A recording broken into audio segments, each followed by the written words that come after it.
Hi, my name is Sydney and I'm a voice teacher. Did you know that 98% of people have the skills required to learn how to sing? That's right, 98% of people. So I hate to break this to you, but singing is not a gift that is just bestowed onto the small percentage of people in the world. No, it's a skill that you can learn just like anything else. You can learn just like how you can learn how to draw, you can learn how to ride a bike, you can learn how to drive, you can learn how to play a sport. Singing is just like that. Singing is just using your muscles. Just like working out. Or if you don't work out, there's something that you have learned how to do, and singing can be one of those things. So I'm here to teach you all the stuff that you need to know if you want to learn how to sing.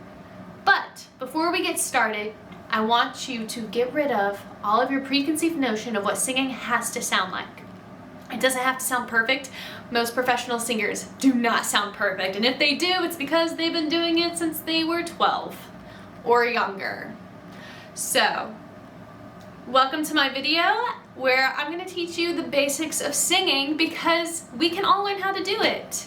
And if you want to sound good while you're in the car cruising, great. If you want to sound amazing in the shower, here you go. Here's some tips. Or if you always wanted to sing but you just don't feel confident enough to, here's some skills so you can feel more self-assured and know what you're doing. So come along, I'm gonna teach you. The first step to learning how to sing is to know what singing is. Here we go. You ready for this? Singing is air. That's it. Singing's air, hitting a resonator and making a sound. Guess what else you do you do this every day, fun fact. It's called talking or any other verbal sound that you make. It's all just air hitting a resonator. What are the resonators? Well, we have three primary resonators that we use to sing. We have one in our chest, which people often call the chest voice. That's what that means. It means you're using your chest to sing. We also have one in our head, and that's what people often refer to as the head voice, using your head to sing. That's where those terms are from. Now, I said three, and I just listed two. So what's the third one? The third one is actually your nose. Typically, the nose is referred to as the mix or the belt. And it's referred to the mix most often because a lot of people consider it a mix between your chest and your head resonators. But it's actually its own resonator entirely. If you've ever had anyone look at you and be like, oh, you sound nasally. First of all, that's not an insult. Even if they think it is, it's not. Your nose is your strongest resonator. It can go as low as your chest voice and as high as your head voice. And get this, most famous professional singers use their nose. There are ways to make it unrecognizable, to make it sound like a chest voice or make it sound like a head voice. All of these resonators have different sounds and they all have different strengths to them. Like for example, the chest voice is the lowest one. It can go pretty low. The nose is pretty broad, has a broad range, but it's also very powerful. So if someone's singing very softly, it's not very likely that they're singing in their nose.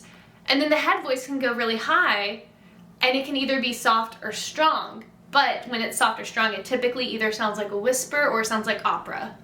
So it's normally one or the other. The nose is if you want to go high, but you don't want to sound like you're singing opera, or you don't want to whisper. That's where the nose comes in. Now the question is, how do you know if you're using your resonator? So I'm going to teach you. First, put your hand on your chest and go, huh, huh. Feel that buzzing? You can even put your hand on your chest while you talk and probably feel a little bit of buzzing. That means you're using your chest resonator to talk. Next, you can put your fingers right here on your nose, not squishing your nostrils, but more so like on your cheeks. For me, it's like right under where my glasses are. So if you wear glasses, that might be where. And also, if you just talk, you might be able to feel it. I talk in my nose, so I tend to feel it a little bit. Or you can go, nya. I know, it's really annoying, nya. But that's where the nose resonator is, and that's how you can find it quickly and efficiently. Next, let's do a big sigh, like you're about to faint.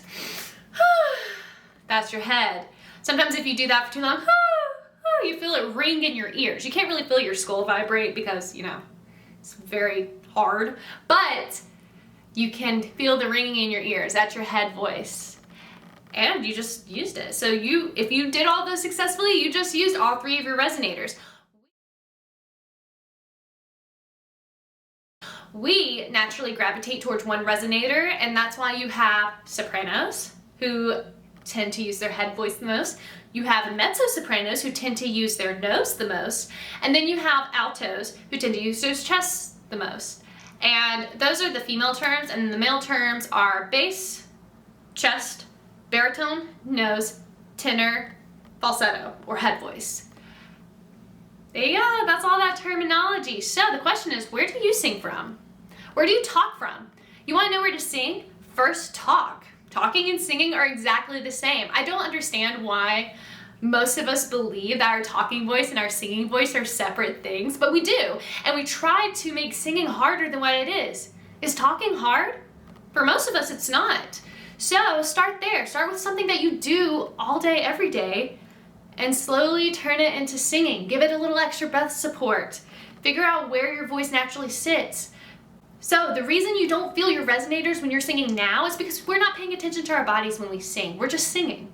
Or you're putting all of the focus, as in all of these separate areas, and you're putting it all in your throat. Most of us think that we can manipulate our voice by using our throat, but all that does is hurt. So while you're practicing, this is what I want you to do. Try to place your voice somewhere. Anywhere. Figure out, does your chest feel comfortable? Does your nose feel comfortable? Or does your head feel comfortable? And the best way to do this, just put your hand there.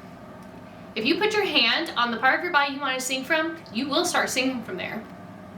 Try it out and let me know how it goes.